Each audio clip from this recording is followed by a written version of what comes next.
Friends, welcome to my YouTube channel. और आज हम बात करने वाले हैं chapter number 1 electric charge and fields. तो इलेक्ट्रिक चार्ज और फील्ड्स के बारे में यहाँ पर डिटेल में डिस्कस होगा चैप्टर नंबर 1 में गाइस। यहाँ पर सबसे पहले जो हमारा टॉपिक आता है बेसिक कॉन्सेप्ट है। बेसिक कॉन्सेप्ट क्लियर करने जरूरी होते हैं क्योंकि वो आगे चलकर जो बड़े कॉन्सेप्ट होते हैं उनमें यूजफुल होंगे। तो जैसे कि यहाँ पर हमारा पहला टॉपिक है टाइप्स ऑफ सब्सटेंसेस। सब्सटेंसेस कितने प्रकार के होते हैं। सब्सटेंसेस को मैटर भी बोला जाता है। तो ये कितने प्रकार के होते हैं, तो अकॉर्डिंग टू फिजिक्स ये 3 टाइप्स के होते हैं। 3 टाइप्स में सबसे पहला टाइप है कंडक्टर्स। कंडक्टर्स क्या होते हैं? The substances which can allow the passage of electricity are called conductors.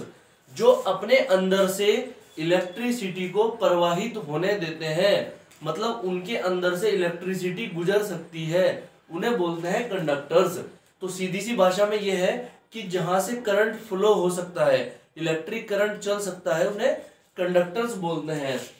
Example है गाइस इसके, जैसे कि मेटल्स। ज्यादातर जो मेटल्स हैं वो कंडक्टर्स की कैटेगरी में आते हैं, जैसे कि आयरन हो गया, कॉपर हो गया, एल्यूमिनियम हो गया। ये सब कंडक्टर्स क्या है गाइस? ये सब के सब हमारे जो है कंडक्टर्स हैं। इसके बाद द अर्थ, ठीक है, अर्थ क्या है? ये भी कंडक्टर्स है। और वाटर भी कंडक्टर होता है, ठीक है। वाटर के अंदर जो पॉजिटिव और निगेटिव आयंस होते हैं, इसकी वजह से वो कंडक्टर होता है। और जिस भी चीज में वाटर होता है वो चीज कंडक्टर होती है। मतलब गीली चीजें जो होंगी, गीली चीजें क्या होंगी? सब कंडक्टर्स होंगी। मतलब भीगी हुई अगर कोई चीज है, कभी कभी जो वॉल होती है, दीवार, वो भी क्या ले लेती है? अर्थिंग ले लेती है। मतलब वो कंडक्टर की तरह उस समय वर्क कर रही है। उस समय क्या है? उसके अंदर पानी है दीवार के, इसलिए पानी के अंदर करंट फ्लो हो रहा है, इस वजह से वो अर्थ ले लेती है, ठीक है। इसके अलावा जितनी गीली चीजें हैं सबके सब क्या होंगी? जिनके अंदर वाटर होगा वो सब क्या होंगी? सब कंडक्टर्स होंगी, ठीक है। जो प्योर वाटर होता है वो कंडक्टर नहीं होता, क्योंकि प्योर वाटर में जब उसको प्योरीफाई किया जाता है तो प्योरीफाई करने के दौरान उसके आयंस जो होते हैं वो आयंस उसके डेस्ट्रॉय, कुछ आयंस उसके डेस्ट्रॉय हो जाते हैं। डेस्ट्रॉय होने के बाद वो कंडक्टर ना रहकर वो वहां पर इंसुलेटर होता है। तो ये हो गए कंडक्टर्स गाइस। इसके बाद में ऐसे ही वेट वुड, गीली लकड़ी, वेट वुड जो होती है गीली लकड़ी, वो भी कंडक्टर होती है, क्योंकि उसके अंदर भी पानी होता है, इस वजह से वो कंडक्टर होती है। यहाँ वाटर जो यूज किया गया है कंडक्टर्स में, वो ग्राउंड वाटर की बात कर रहा है। ये जो जमीन से निकला हुआ पानी होता है वो कंडक्टर होता है यहाँ पर, ठीक है। सेकंड हमारा पार्ट है इंसुलेटर्स। इंसुलेटर्स क्या होते हैं guys? The substances which offer high resistance to the passage of electricity through them are called insulators। Resistance का मतलब होता है रुकावट।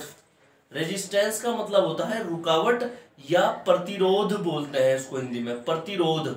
मतलब ये रोकने, इसमें क्या है? जब करंट इससे पास होगा इंसुलेटर से, तो उसको क्या आएगी? रुकावट का सामना करना पड़ेगा। मतलब करंट इससे रुक जाएगा, मतलब करंट फ्लो नहीं होगा। तो जिन सब्सटेंसेस में करंट फ्लो नहीं होता है उन्हें बोलते हैं इंसुलेटर्स।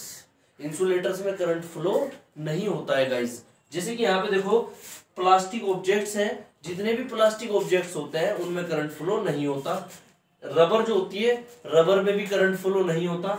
ग्लास जो होता है, कांच, उसमें भी करंट फ्लो नहीं होता। इसके अलावा भी जो ड्राई ऑब्जेक्ट्स होते हैं, सूखी चीजें होती है, उनमें भी नहीं होता। जैसे ड्राई वुड, सूखी लकड़ी, तो सूखी लकड़ी में भी क्या होता है? करंट फ्लो नहीं होता, ठीक है। जितनी भी सूखी चीज, ड्राई वॉल, अगर सूखी दीवार है तो उसमें भी करंट फ्लो नहीं होता। तो इस तरह से इन चीजों में करंट फ्लो नहीं होता है गाइस। इसके बाद जो तीसरा टाइप है ये बहुत इंपॉर्टेंट है, जिसे बोलते हैं सेमी कंडक्टर्स। देखिए सेमी का मतलब होता है हाफ। आपने मैथ में पढ़ा होगा सेमी सर्किल। सेमी सर्किल का मतलब होता है हाफ सर्किल, मतलब आधा सर्किल। तो यहाँ पे सेमी का मतलब होता है हाफ। तो ये हाफ कंडक्टर होता है एक तरीके से। सेमी कंडक्टर्स क्या होता है गाइस? एक तरह से हाफ कंडक्टर होता है। और ये बहुत कम जब हमें करंट फ्लो करना होता है तब इसका यूज करते हैं। फिजिक्स में डेफिनेशन कैसा आएगी? The substances which can allow the passage of small amount of electric current through them are called semiconductors. मतलब small amount of electric current, मतलब इनमें से करंट तो पास होगा लेकिन small amount of current pass होगा। मतलब करंट कम, जो कम वैल्यू है करंट की वो पास होगी।